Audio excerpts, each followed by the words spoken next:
सभी साथियों को नमस्कार और स्वागत है आपके इस ऑनलाइन प्लेटफॉर्म पर। कैसे हो आप सब और कैसे आप सबकी पढ़ाई चल रही है? तो एक बार सभी विद्यार्थी जल्दी से आ जाइए ताकि आज की जो क्लास है उसको हम शुरू कर देते हैं। तो सभी को बहुत बहुत नमस्कार, राम राम, जय श्री कृष्ण। ओके, चलो तो शुरू करते हैं फिर क्लास को। मैं आपको संभाग के बारे में पढ़ा रहा था। देखो, संभाग में वो सारी चीजें लिखवाई जाती है जो एक टॉपिक से रिलेटेड होता है। आपको केवल यहाँ पर ये ध्यान रखना है कि कौन से संभाग में कौन सा जिला है। जब हम भौतिक प्रदेश पढ़ेंगे, जब हम नदियां पढ़ेंगे या जो भी अन्य हमारा टॉपिक होगा, जब वो सारी चीजें हम पढ़ेंगे तो ऑटोमेटिक चीजें कवर हो जाती है। ठीक है, तो आप केवल यहाँ इतना ध्यान रखिए कि ये संभाग है और इस संभाग में ये वाले जिले हैं। अब जैसे मैं आपको कल बता दिया था, अब यहाँ पर ये एक संभाग और आ जाता है जिसका नाम है भरतपुर संभाग। तो आप लोग इसको मैप पर सेट कर दिया करो ना भाई। जैसे आप जितना मैप पर सेट करोगे उतना आपके लिए अच्छा होगा।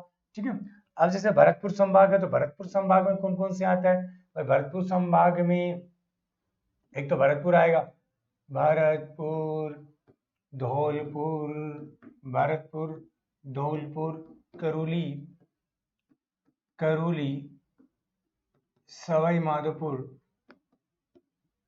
सवाई माधोपुर, गंगापुर सिटी,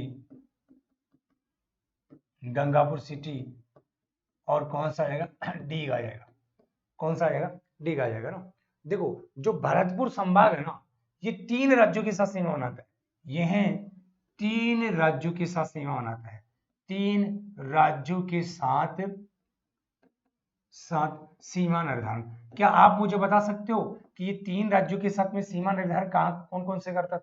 अब आप अगर भरतपुर संभाग देखोगे तो भरतपुर संभाग इधर तो उत्तर प्रदेश आ गया, ये डीग हरियाणा के साथ सीमा बनाता है, और ये आपका मध्य प्रदेश के साथ सीमा बनाता है।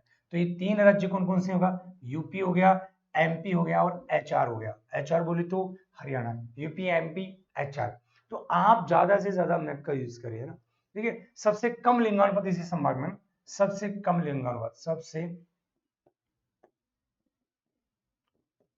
कम लिंगानुपात, जो सबसे कम लिंगानुपात है वो इसी के अंदर है।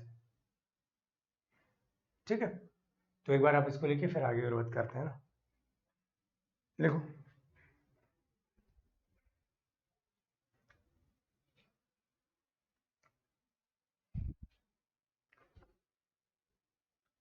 सर कितनी देर हो गई क्लास को? हर्ष तिवारी, बस ये जो सामने लिखा वो ही लिखा, और इसके अलावा कुछ भी नहीं लिखा। ठीक है, लिख लिया?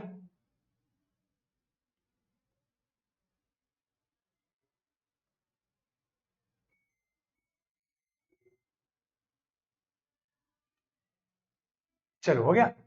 अब देखो, अब आप यहां से जो अन्य महत्वपूर्ण तथ्य है यहाँ हेडिंग लगा सकते हो आप अन्य महत्वपूर्ण तथ्य हेडिंग लगा सकते हो। अन्य महत्वपूर्ण तथ्य। ठीक है, अन्य महत्वपूर्ण तथ्य आप यहां से हेडिंग लगा सकते हो। देखो, जब देखो राजस्थान का वर्तमान स्वरूप 1 नवंबर 1956 को आया, और जब राजस्थान का वर्तमान स्वरूप आया तब राजस्थान का 26वां जिला बना अजमेर। जैसे हम बात करते हैं, राजस्थान के वर्तमान स्वरूप से पहले 25 जिले थे, और राजस्थान का जो 26वां जिला बना था वो 26वां जिला बना था अजमेर। और अजमेर बना था 1 नवंबर 1956 को। कब बना? 1 नवंबर 1956 को बना। 1 नवंबर 1956 को बना। ठीक है, यानी आप राजस्थान का इतिहास में पढ़ोगे, वहां आप राजस्थान का एकीकरण पढ़ोगे, और राजस्थान के एकीकरण में आप पढ़ोगे कि राजस्थान का जो निर्माण हुआ वो 7 चरणों में हुआ। 7 में से जो 7वां चरण पूरा हुआ था वो 1 नवंबर 1956 को राजस्थान का वर्तमान स्वरूप आ गया। और जैसे राजस्थान का वर्तमान स्वरूप आया तो राजस्थान में एक जिला बन गया, उसका नाम है अजमेर। ठीक है, फिर इसके बाद में राजस्थान का जो 27वां जिला बना था वो राजस्थान का 27वां जिला बना था धौलपुर। कौन सा बना था? धौलपुर। ये बना था 15 अप्रैल 1982 को। बताओ कब बना था? 15 अप्रैल 1982 को बना। कब बना ये? 15 अप्रैल 1982। फिर इसके बाद में हम बात करते हैं, ठीक है, फिर इसके बाद में अगर हम बात करें तो जैसे राजस्थान का 28वां जिला है, एक 28वां जिला है, एक 29वां जिला है और एक 30वां जिला है। ये जो 3 जिले ये है 2-12। कितने 12 है? 2-12। बोलो कितने 12 है? 2-12। 2 का मतलब 2 बा का मतलब 12, ठीक है, और रा का मतलब राजसमंद। ये तीनों के तीनों जो जिले बने थे वो बने थे 10 अप्रैल 1991 को। कब बने थे? 10 अप्रैल 1991 को। तो एक बार ये ऐसे बोलिए, 2-12 है, 2-12 है। अरे कितने 12 है? 2-12 है, यानी 2-12 और राजसमंद। तो आप बोल रहे 2-12 है यानी 31वां जिला। तो 2-12 है का मतलब हनुमानगढ़, है का मतलब हनुमानगढ़। हनुमानगढ़ बना था 12 जुलाई 1994 को बना, 12 जुलाई 1994 को। तो आपको कैसे याद रखना है? राजस्थान का वर्तमान स्वरूप कब आया? 1 नवंबर 1954 को। जब राजस्थान का वर्तमान स्वरूप आया तब कौन सा जिला बना? तब कौन सा जिला बना? अजमेर जिला बना 1 नवंबर 1956 को। क्या आप सभी को ऑडियो और वीडियो क्लियर आ रहे हैं? आपको आवाज सही तरीके से आ रही है? एक बार यस का कमेंट करके बताना। अब इसके बाद में देखो 15 अप्रैल 1982 को धौलपुर बना। फिर 2-12 कब बने? 1991 में बने, यानी 2-12 का मतलब 2-12 राजसमंद। 2-12 है तो हनुमानगढ़ जो बना वो 12 जुलाई 1994 को बना। फिर इसके बाद में 31वां जिला, तो ये होगा 32वां। फिर 32वां जिला जो बना वो बना हमारा यहां से करौली, और करौली जो बना वो बना 19 जुलाई 1997 को। 19 जुलाई 1997 को बना, ठीक है। अब देखो राजस्थान का वर्तमान स्वरूप कब आया? 1 नवंबर 1956 को। 2-12 कब बने? 2-12 1991 में बने। अगर इस 91 में मैं 3 जोड़ता हूं तो कितना हो जाएगा? कितना हो जाएगा? कितना हो जाएगा? 94 हो जाएगा। इस 94 में 3 जोड़ूंगा तो कितना हो जाएगा? 97। और इस 97 में 3 जोड़ूंगा तो कितना हो जाएगा? देखो आपको सन भी याद हो जाएंगे, 91, 94 और 93। देखो एक बार इसको बिना देखे याद करो फिर बाद में लिख लेना, बिना देखे याद करो फिर बाद में लिख लेना। देखो राजस्थान का वर्तमान स्वरूप कब आया? 1 नवंबर 1956 को। तब कौन सा जिला बना? अजमेर बना। फिर देखो धौलपुर 1982 बना। 2-12 कब बने? 2-12 कब बने? 1991 में बने। सर 2-12 का मतलब 212 रासम। 2-12 है हनुमानगढ़। फिर करौली। अब देखो 91 में हम 3 जोड़ते हैं तो 94 हो जाता है, 94 में हम 3 जोड़ते हैं तो 97 हो जाता है, और 1997 में अगर हम 3 जोड़ते हैं तो 2000 हो जाता है। क्या हो जाता है? 2000 हो जाता है। अब आप ये कहोगे इसमें क्या है? इस 2000 में 6 ऊर्जा बने हैं। एक बात समझना, अरे पहले समझ लो बाद में लिख लेना, ठीक है। 6 ऊर्जा बने, 6 ऊर्जा, 6 ऊर्जा का एक कोड है, और कोड क्या है? 1915। 6 ऊर्जा का कोड क्या है? 1915। और इसमें एक महीना कॉमन होगा, और वो महीना होगा कॉमन नवंबर। कौन सा? नवंबर। सर 2000 कैसे आया? 1997 में, 1997 में 3 जोड़ते 2000 हो जाता है। यहां 6 ऊर्जा है। आप कहोगे सर 6 का मतलब क्या है? 6 का मतलब छत्तीसगढ़। सर उ का मतलब क्या है? उ का मतलब होगा उत्तराखंड। सर जा का मतलब क्या है? जा का मतलब है झारखंड। अब आपके दिमाग में यही चीज आएगी कि सर ये मामला क्या है, ये लफड़ा क्या है? ओ लफड़ा तो कोई और ही होता ना। हाँ सॉरी शक्तिमान, हम लफड़ा नहीं बोलेंगे। लफड़ा आजकल बहुत सारे चलते हैं, कहीं वो वाला लफड़ा हो है, जो दो साथियों के बीच, प्रेमियों के बीच होता है, वो भी तो लफड़ा ही होता है। मतलब आप ये सोच रहे सर आप हमें राजस्थान के जिले पढ़ा रहे हो और ये बीच में से राज्य कहां से आ गए? तो ये राज्य इसलिए आए कि हमारे एक क्वेश्चन आता है, और क्वेश्चन क्या आता है कि हमारे देश का क्षेत्रफल की दृष्टि से सबसे बड़ा राज्य कौन सा है? तो आप कहोगे राजस्थान। तो हमारे देश का क्षेत्रफल की दृष्टि से सबसे बड़ा राज्य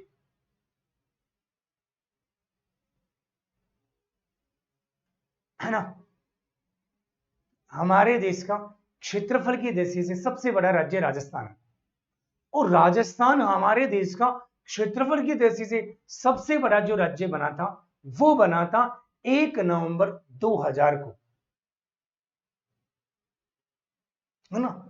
1 नवंबर 2000 को बना, यानी 1 नवंबर 2000 से पहले हमारे देश का क्षेत्रफल की दृष्टि से सबसे बड़ा राज्य मध्य प्रदेश था। ठीक है, तो यहां लॉजिक क्या है, यहां 2000 है, यहां कॉमन क्या है, नवंबर है। तो देखो 1 नवंबर 2000 में कौन बना, छत्तीसगढ़ राज्य बना। कौन बना, छत्तीसगढ़ राज्य बना। फिर 9 नवंबर 2000 को कौन सा बना, उत्तराखंड बना। ठीक है, फिर 15 नवंबर 2000 को कौन बना, झारखंड बना। तो आप ये कहोगे सर आप बताना क्या चाह रहे हो, बताना ये चाह रहे हैं जो मैंने बता दिया है। सर आपने क्या बताया, हमारे देश का क्षेत्रफल की दृष्टि से सबसे बड़ा राज्य राजस्थान है, जो 1 नवंबर 2000 को बना। क्योंकि इस दिन क्या हुआ, इस दिन ऐसा हुआ, बोलो इस दिन क्या हुआ, इस दिन ऐसा हुआ सूर्य उदय हुआ। फिर क्या हुआ सर, फिर सूर्य की किरणें धरातल पर आई। फिर क्या हुआ सर, फिर सब उठ गए। फिर क्या हुआ सर, फिर 1 नवंबर 2000 को ऐसा हुआ कि सरकार ने ये कहा कि हम मध्य प्रदेश से अलग करके एक छत्तीसगढ़ नया राज्य बनाएंगे। और मध्य प्रदेश से छत्तीसगढ़ तो अलग हो गया, और उस दिन से हमारे देश का क्षेत्रफल की दृष्टि से सबसे बड़ा राज्य राजस्थान बन गया। ठीक है, तो एक बार आप इसको लिखो, फिर आगे और बात करते हैं। अब लिखो इसमें,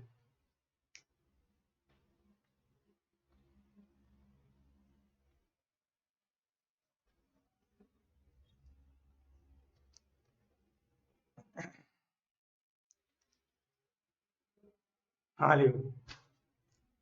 हाँ ऐसा हुआ, बिल्कुल, तुम समझ गए। वैसे तुम्हारे मुस्कुराने की वजह क्या है? लिखो।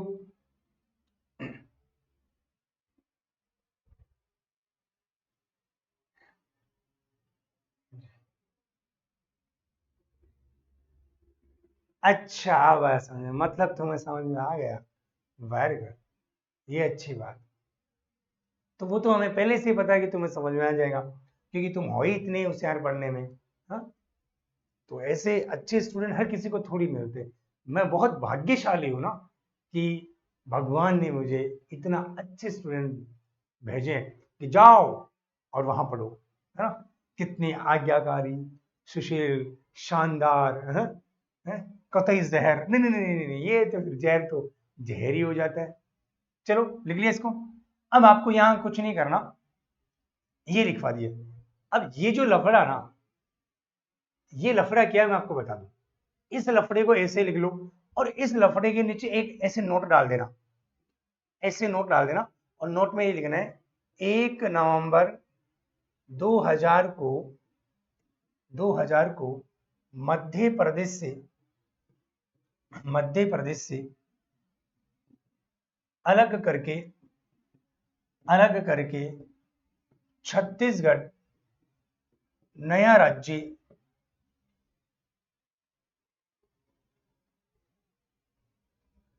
एक नवंबर 2000 को मध्य प्रदेश से अलग करके छत्तीसगढ़ नया राज्य बनाया गया, बनाया गया, बनाया गया। तथा इसी दिन से, इसी दिन से भारत का, भारत का क्षेत्रफल की दृष्टि से, क्षेत्रफल की दृष्टि से, क्षेत्रफल की, क्षेत्रफल की दृष्टि से, क्षेत्रफल की दृष्टि से, दृष्टि से सबसे बड़ा राज्य, सबसे बड़ा राज्य राजस्थान बन गया, बन गया। लिखो, सुभाष सर की ज्योग्राफी अपलोड करवाओ सर, बिल्कुल करवा देंगे। ओके,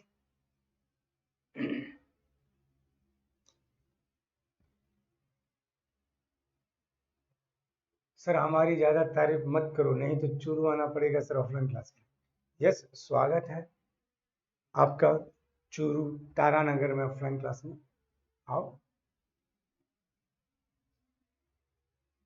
लिखो लिखो लिखो लिखो, लिखो, जल्दी से लिखो।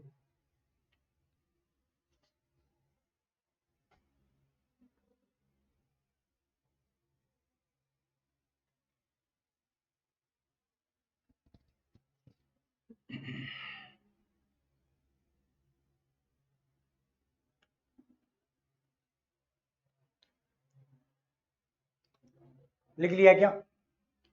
आगे बढ़ सकता हूं मैं?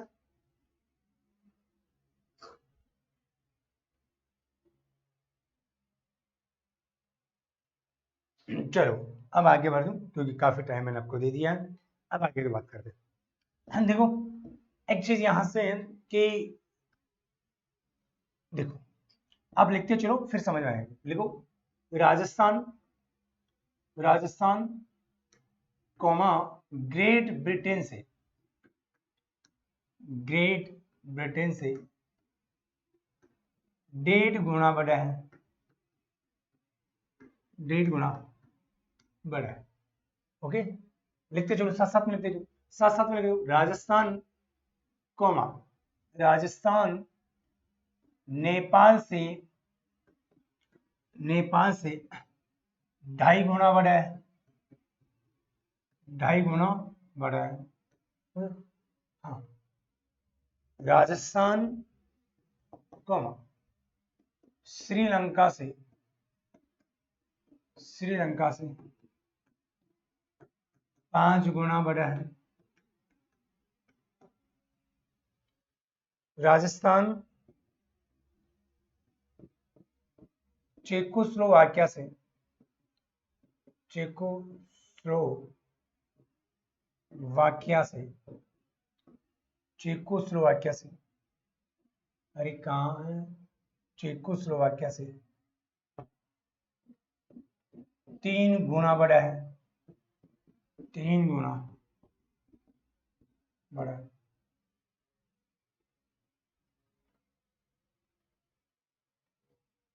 चलो, राजस्थान कॉमा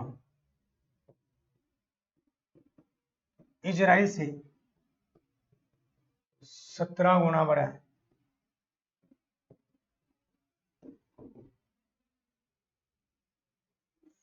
राजस्थान इजराइल से 17 गुना बड़ा है। तो राजस्थान कॉमा राजस्थान जापान तथा जर्मनी के लगभग बराबर है। अरे छोटी सी बात है, काहे को टेंशन लेने का, कुछ नहीं। मैं आपको सीधा सा बताऊं कि भाई ग्रेट ब्रिटेन से हम 1.5 गुना बड़े हैं, ठीक है। नेपाल से हम 2.5 गुना बड़े हैं, श्रीलंका से हम 5 गुना बड़े हैं, चेकोस्लोवाकिया से हम 3 गुना बड़े हैं, इजराइल से हमारा राजस्थान 17 गुना बड़े है, राजस्थान जापान तथा जर्मनी के लगभग बराबर है। आप देखो कि ये जो ग्रेट ब्रिटेन है ना, वो इंग्लैंड वाला भाग, ये इंग्लैंड राजस्थान के बराबर भी नहीं है, यानी राजस्थान भी इंग्लैंड से 1.5 गुना बड़ा है। राजस्थान का क्षेत्रफल है 3,42,239 वर्ग किलोमीटर, फिर भी इस इंग्लैंड ने लगभग देशों को अपना उपनिवेश बना रखा है। अगर आप विश्व के मैप पर इंग्लैंड को ढूंढोगे तो इंग्लैंड दिखेगा ही नहीं आपको, अगर आपको नॉलेज ही नहीं है तो। अगर नॉलेज होगी तो भी देखना पड़ेगा ये इंग्लैंड है। विश्व के पटल पर, मानचित्र पर इंग्लैंड इतना सा भी नहीं दिखता, फिर भी सबको गुलाम तो बना दिया ना। तभी तो नेपोलियन बोनापार्टा ने कहा कि एक द्वीप महाद्वीप पे शासन कैसे कर सकता है, इसको उखाड़ फेंकिए। फिर जनता के दिमाग में ये चीज आई कि यार वास्तव में एक द्वीप ही तो है, और एक द्वीप महाद्वीप पे शासन कैसे कर सकते हैं, क्योंकि बड़े बड़े महाद्वीप उत्तरी अमेरिका, दक्षिणी अमेरिका, एशिया के प्रमुख देशों को अपना उपनिवेश बना रखा है। ठीक है सर, इनका ही नाम क्यों आया? तो विशाल कमाव जो राजस्थान हिंदी ग्रंथ अकादमिक बुक्स आती है, जो ऑथेंटिक बुक्स आती है, उनमें ये दे रखा है। ओके, चलो चले फिर आगे। ओके, अब देखो आगे की बात करते हैं। तो राजस्थान का क्षेत्रफल, राजस्थान का क्षेत्रफल कितना है? 3,42,139 वर्ग किलोमीटर। और वर्ग मील में कितना होगा? 1,32,139 वर्ग मील।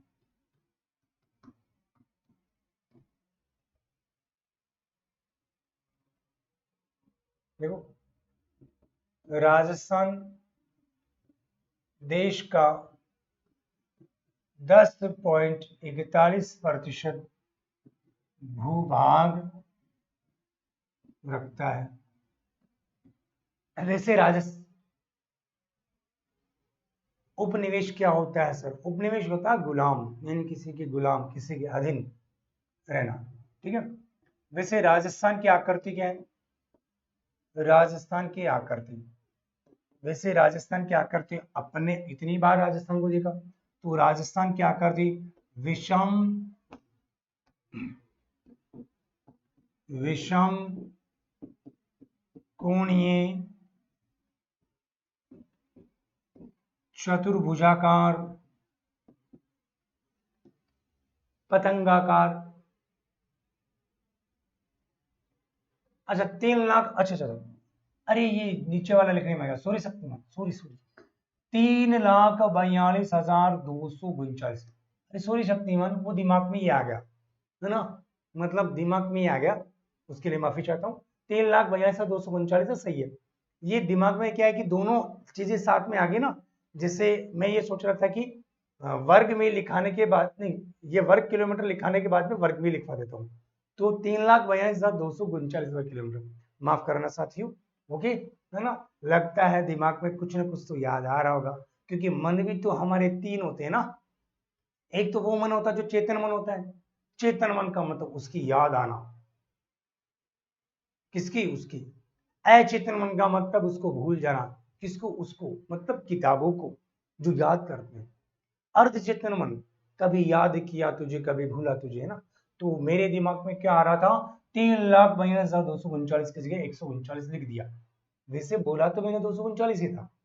ओके, अब आप सोच रहे हो हाँ सर रहने दो, ज्यादा सफाई मत दो, चुपचाप गलती होगी तो मान लो। हाँ ठीक है, मान लिया, ओके, गलती होगी। ओके, ओके, हाँ, चलो। तो राजस्थान देश का 10.41% भाग रखते हैं। ओके, हाँ, राजस्थान की आकृति विषम कोणीय चतुर्भुजाकार, हमारी पतंगाकार, है ना। इसको रोम्बस भी बोलते हैं ना, रोम्बस बोलते हैं विषम कोणीय चतुर्भुज को, रोम्बस, है ना। इसको irregular rhomboid, rhomboid, irregular rhomboid. Irregular का मतलब होता है अनियमित, इरेगुलर का मतलब अनियमित, और रोम्बॉइड का मतलब वही विषम कोणीय चतुर्भुज। तो अनियमित विषम कोणीय चतुर्भुज की जैसे राजस्थान की आकृति है। देखो यह आकृति, यह आकृति सर्वप्रथम टी एच हेडले के द्वारा बताई, हेडले ने बताई। ओके, हाँ सर, आपने मैप कहां से डाउनलोड किया? सरकार की साइट से डाउनलोड किया, सरकार ने जारी किया है ना।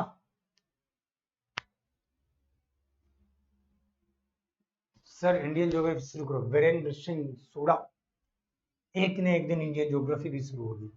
पहले राजस्थान तो पढ़ लीजिए।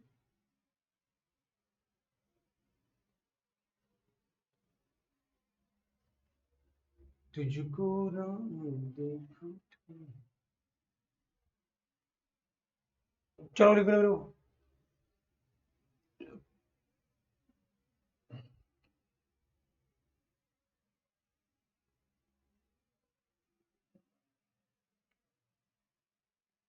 साइट,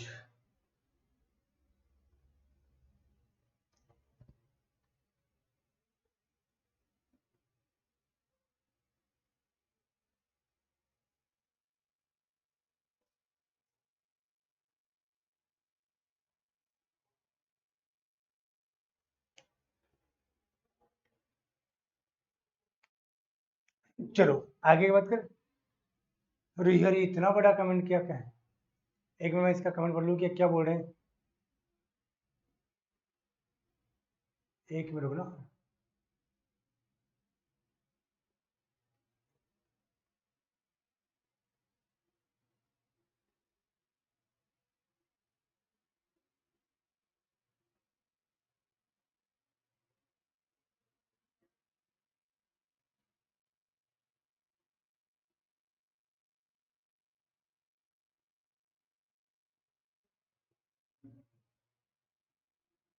रघुवीर,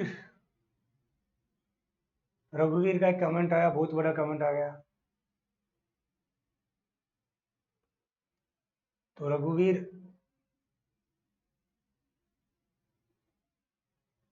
आप ना टेक्निकल टीम को एक बार फिर से फोन कीजिए और उनमें टेक्निकल टीम को फोन करिए, वो बता देंगे। ठीक है, ओके रघुवीर, चलो। हाँ जी, अब देखो,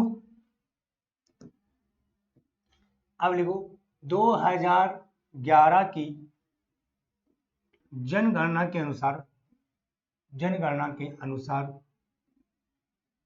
अनुसार सर्वाधिक तथा कम क्षेत्रफल वाले जिले।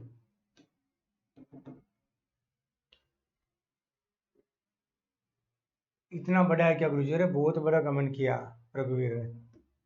हाँ, अब देखो ये 2011 के जनगणना के अनुसार है। तो सबसे पहले तो मैं लिख देता हूँ, फिर बाद में बात करेंगे। तो सबसे पहले तो हम बात करते हैं यहाँ से सर्वाधिक क्षेत्रफल,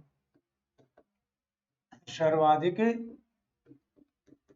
क्षेत्रफल, और इधर हम बात करेंगे कम क्षेत्रफल। हाँ जी, सर्वाधिक क्षेत्रफल किसका होगा? जैसलमेर का, 38,401 वर्ग किलोमीटर। दूसरा बीकानेर का होगा, बीकानेर का कितना होगा?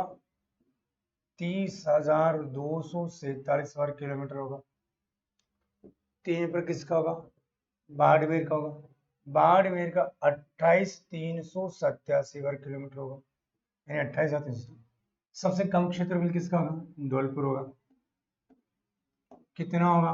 3,033 वर्ग किलोमीटर होगा। धौलपुर के बाद में कौन सा होगा? दौसा, दौसा का 34,32 वर्ग किलोमीटर होगा। ठीक है, फिर तीन पर कौन सा होगा? डूंगरपुर होगा, डूंगरपुर का कितना होगा? 3770 वर्ग किलोमीटर होगा। अब देखो, अरे खुशबू बाई मीना, देखो खुशबू बाई मीना, रोम्बस का मतलब होता है चतुर्भुज, जो चतुर्भुज होता है ना उसी को रोम्बस बोलते हैं। तो रोम्बस यानी कि राजस्थान क्या कर दी? चतुर्भुज के जैसे है, तो उसको इंग्लिश में रोम्बस बोल दिया, यही बात है। ठीक है, अब जैसे इरेगुलर लिखा तो इरेगुलर का मतलब अनियमित है। ठीक है, अब देखो यहां मैंने लिखा है 2011 के जनगणना के अनुसार। अब मेरी बात सुन लेना, कान खोल के सुन लेना, नहीं सुनना तो भी देखो जो नया जिला है, उन नए जिलों की डाटा अभी तक आए नहीं है। ठीक है, जैसे हर्ष बोल रहे कि राजस्थान का सबसे छोटा जिला दूदू है, नहीं है। आप देखो, वैसे दूदू से तो छोटा जयपुर शहर और जोधपुर शहर होंगे, लेकिन आप उनके चक्कर में मत पड़िए। कोई दूदू बताएगा, कोई जयपुर शहर बताएगा, ये बताएगा। अब आप कहोगे सर हमारे एग्जाम में क्वेश्चन आ गया तो हम क्या करेंगे? तुम्हारे एग्जाम में क्वेश्चन 2011 की जनगणना के अनुसार ही आएंगे, क्षेत्रफल के अनुसार। ठीक है, तो सबसे छोटा जिला कौन सा है? तो सबसे छोटा जिला धौलपुर है, फिर छोटा कौन सा है? दौसा है, फिर छोटा कौन सा है? डूंगरपुर है। जो नए जिले बने हैं उनका आंकड़ा अभी आया नहीं है। अब आप कहीं पढ़ लेते हो कि सर सबसे छोटा जिला दूदू, अरे भाई नहीं है। दूदू से छोटा जिला तो जयपुर शहर, जयपुर जोधपुर शहर हो जाएंगे। लेकिन वो चीजें में फंसोई क्यों आप? टेंशन मतलब, आप तो इन्हीं को लिखो। ठीक है, तो फालतू में फंसना नहीं है।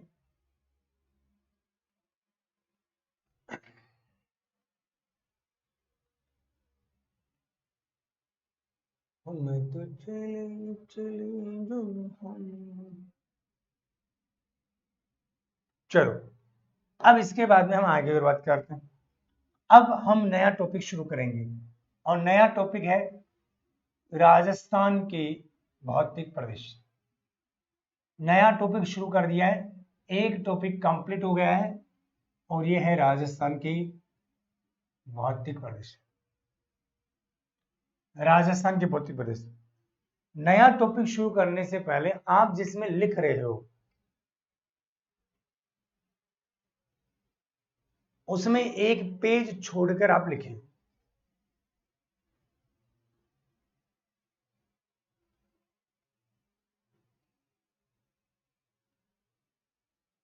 सर बहुत सी किताबों में दूध दिया है। हर्ष तिवारी, मेरे पे भरोसा ना आपको? क्या मैं आपको गलत बताऊंगा क्या? देखो, मैं क्यों गलत बताऊंगा? क्योंकि अभी नए जिले हैं ना, उनके आंकड़े आए ही नहीं। तो आप ऐसा जस्टिफिकेशन नहीं कर सकते कि दूदू छोटा है या जयपुर शहर छोटा है या जयपुर ग्रामीण छोटा है या कौन सा छोटा है। अब रही बात आपकी कि आप मेरे से पूछोगे सर अगर हमारे क्वेश्चन आएगा तो हम क्या करेंगे, तो वो ऐसा क्वेश्चन देगा ही नहीं, क्योंकि अभी ये आंकड़े सरकार ने दिए नहीं। ओके, तो अब हम राजस्थान के भौतिक प्रदेश। चलो, अब देखो सबसे पहली बात तो ये है कि राजस्थान के भौतिक प्रदेशों का सर्वप्रथम जो निर्धारण किया, सर्वप्रथम निर्धारण, सर्वप्रथम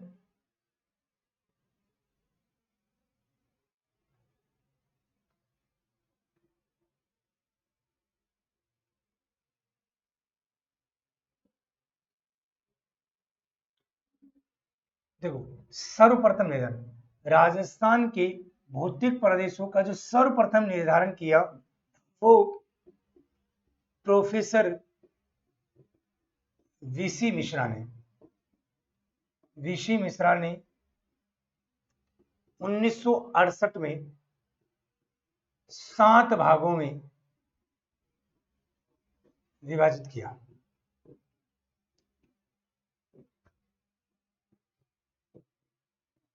देखो,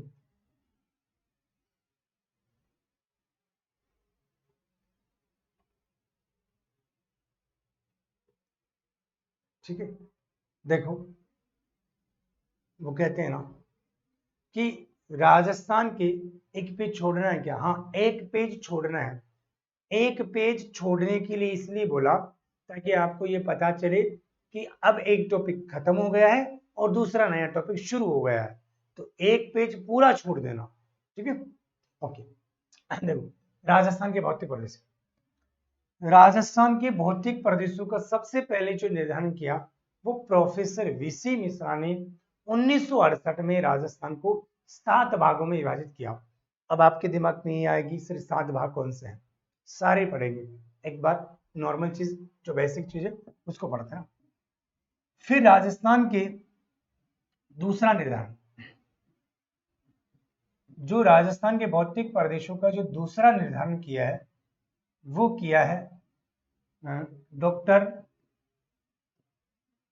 एस के सेन। एस के सेन ने 1968 में 3 भागों में विभाजित किया।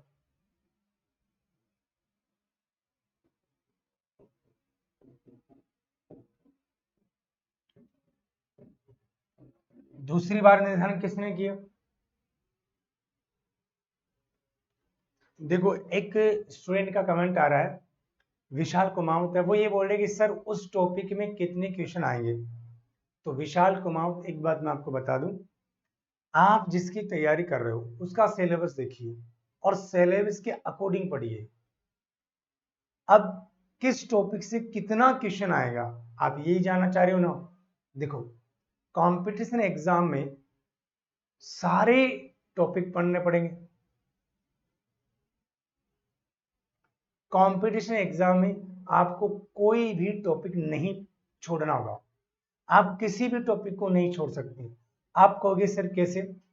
बहुत सारे एग्जाम ऐसे होते हैं जिसमें सामान्य परिचय से, भौतिक परिचय से, नदियों से प्रश्न ही नहीं आते और प्रश्न आ जाते हैं उद्योग से, ऊर्जा से, खनिज से, कृषि से, परिवहन से, पर्यटन से। बहुत सारे एग्जाम ऐसे होते हैं जिनमें उद्योग से, ऊर्जा से, खनिज से, परिवहन से, पर्यटन से प्रश्न ही नहीं आते हैं और प्रश्न आ जाते हैं सामान्य परिचय से, भौतिक परिचय से, नदियों से, झीलों से, पशु संपदा से, इनसे क्वेश्चन आ जाते हैं। तो कंपटीशन एग्जाम में जो आपके सिलेबस में दे रखा है वो सारा पढ़ना पड़ेगा। अगर आप ये सोचते हो कि इसमें से क्वेश्चन आएगा, क्वेश्चन तो आएगा, ये बात सही है, लेकिन हमें सिलेबस के अकॉर्डिंग पढ़ना है। अगर किसी भी टॉपिक को छोड़ दिए दिक्कत हो जाएगी। तो मैं कह रहा हूं, समझ में आ रहा है क्या कि मैं एक बार बढ़ाई जा रहा हूं? एक बार कमेंट करके तो बता दो कि हाँ सर आप जो कह रहे हो वो हमारे समझ में आ रही है। चलो फिर इसके बाद में हम बात करते हैं राजस्थान का तीसरा निर्धारण। तीसरा निर्धारण, और तीसरा जो निर्धारण किया वो किसने किया? वो किया डॉक्टर राम लोचन सिंह ने। डॉक्टर राम लोचन सिंह ने 1971 में 2 भाग, 4 उपभाग, 12 लघु प्रदेशों में विभाजित।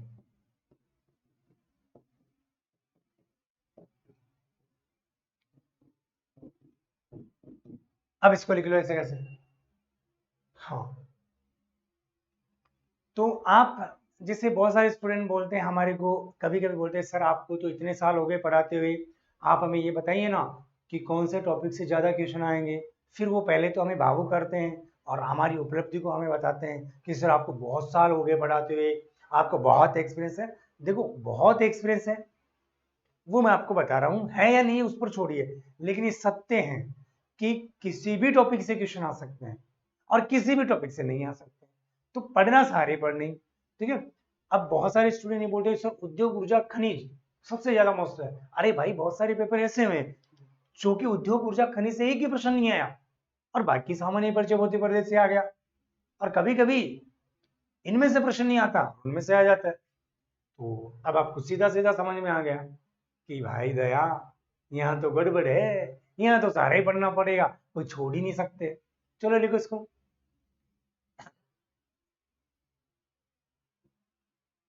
अब देखो, जैसे पहला निर्धारण तो किया प्रोफेसर वीसी मिश्रा ने, दूसरा निर्धारण किया डॉक्टर एस के सेन ने, और तीसरा निर्धारण किया डॉक्टर रामलोचन सिंह ने, ठीक है। अब इन तीन के अलावा आपको कोई भी नाम दे दे तो राजस्थान के 4 भाग होंगे, ठीक है। तो ये शुरू के 3 वाले हैं, तो पहले इसको लिखिए फिर आगे बताते हैं। चलो आपने लिख लिया होगा, टाइम काफी दे दिया, लिखो। सर बस पूछ रहा हूं बस। अरे विशाल कुमार तो आप पूछ रहे हो, मैं बता रहा हूं, और पूछना चाहिए ना, और आप ये पूछ के अच्छा काम कर रहे हो।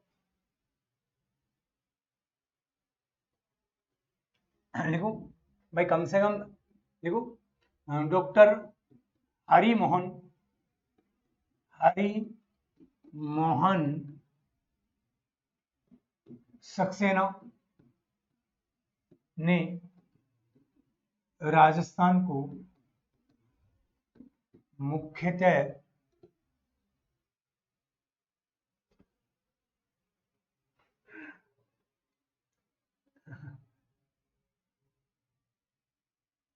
डॉक्टर हरि मोहन सक्सेना ने राजस्थान को मुख्यतः 4 भागों में विभाजित किया, 4 भागों में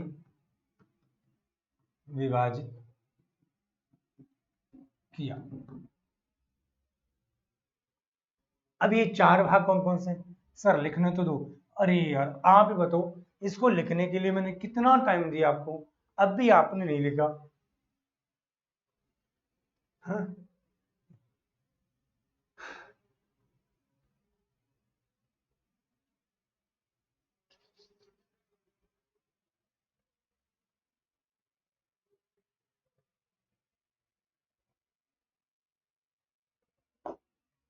अरे देखो, एक चीज मैं आपको बताऊं, मैंने वो बात इसलिए बताई है, मैंने अभी जो, चलो एक बार इसको बताते हैं, फिर अपन बात करेंगे ना। चार बाबा, एक तो मरुस्थल, दूसरा अरावली पर्वतमाला, तीसरा पूरी मैदान, और चौथा दक्षिणी पूर्वी पठारी प्रदेश।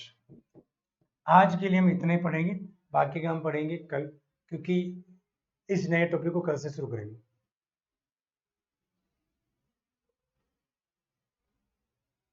ठीक है, अब देखो, अभी एक स्टूडेंट ने पूछा है कि सर उसमें से कितने क्वेश्चन आएंगे। मैंने इसलिए बताया क्योंकि स्टूडेंट हमारे सामने क्वेरी लेके आते हैं, हमसे पूछते हैं, और वो बहुत सारी ऐसी चीजों में फंस जाता है कि कुछ टॉपिक को सेलेक्ट कर लेता है। ठीक है, तो इसलिए मैं आपको बता रहा हूँ, मेरे कहने का मतलब नहीं, आप पूछ रहे हो और मैं बता रहा हूँ। आप स्टूडेंट हो, आप स्टूडेंट के अनुसार पढ़ोगे। आप तो ये पढ़ोगे ना कि जितना कम मैं पढ़ूंगा और कम टॉपिक मेरा होगा तो मैं जल्दी कवर कर लूंगा, क्योंकि आप तो यही सोचोगे, और टीचर पढ़ाने वाला ज्यादा पढ़ाएगा। ठीक है, तो आप उस वे में ना लीजिए। स्टूडेंट और टीचर के बीच में हर एक चीज का डिस्कस होना चाहिए, और ये मैं आपसे पहले भी कह चुका हूँ। आप मुझे लास्ट के 2 मिनट में आपको देता हूँ, आपके जो भी क्वेश्चन पूछने या जो भी चीजें, वो आप लास्ट के 2 मिनट में पूछ लिया करो। क्योंकि जब मैं बीच में पढ़ाता रहता हूँ, तो देखो अक्सर मैं बीच में पढ़ाते हुए कमेंट कम देखता हूँ। उसका रीजन ये भी तो ना, अब आप तो 1000-1500 बच्चे एक ही साथ में लाए वो, अब एक के का कमेंट तो पढ़ा नहीं जाता ना, इसलिए। ओके, अब किसी को बताइए, किसी को कुछ चीज पूछनी है वो बता दीजिए ना।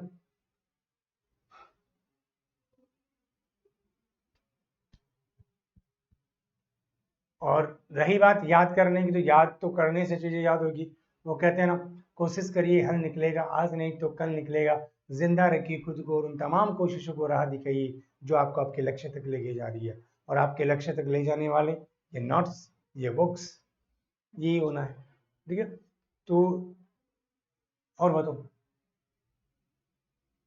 सर, ये नोट्स गुरु नोट्स ऐप पर भी है क्या? हाँ बिल्कुल, ये नोट्स हर्ष तिवारी गुरु नोट्स ऐप पर भी मिल जाएंगे। ओके जी, हर्ष तिवारी।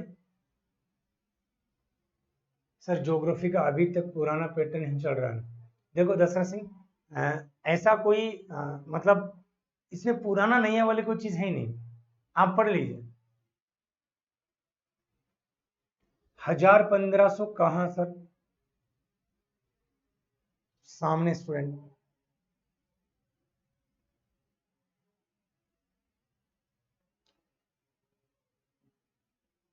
ये बोल रहा है 10 या, अरे सो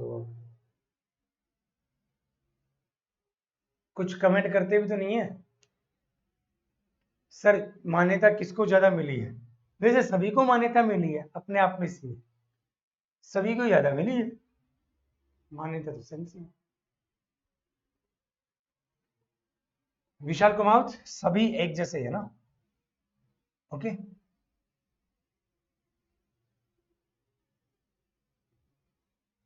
चलो बताओ।